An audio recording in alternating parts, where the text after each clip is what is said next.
2003 2004 Melbourne boxing டே டெஸ்டில் சேவாக் அடித்த 195 ரன்கள் தான் இப்போ வரைக்கும் இந்திய தனிநபரின் அதிகபட்ச ரன்னாக இருக்குது. 20 வருஷம் ஆகியும் கூட அதை முறியடிக்க முடியலன்னா அப்போ எப்படி ஒரு இன்னிங்ஸ் ஆடி இருப்பார்னு யோசிச்சு பாருங்க. அப்படி ஒரு வீரன் தான் தலைவன் சேவாக். அதுவும் 233 பாலில் 195 ரன்கள் அடித்ததெல்லாம் மறக்க முடியாத ஒரு இன்னிங்ஸ்.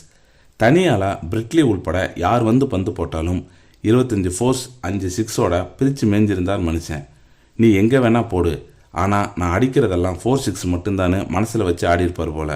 அப்போவே டெஸ்ட் போட்டியை ஒரு நாள் போட்டி போன்று ஆடிய மனுஷன்.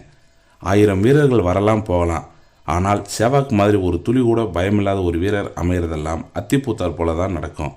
99 ரனில் இருந்தாலும் சரி, 199 ரனில் இருந்தாலும் சரி, அடிக்கிறது 6-4 மட்டுமே. ஒரே சூரியன், ஒரே சந்திரன், அதுபோன்று ஒரே சேவாக் மட்டுமே. மெல்பர்ன் பாக்ஸிங் டே டெஸ்ட் மெமரிஸ்.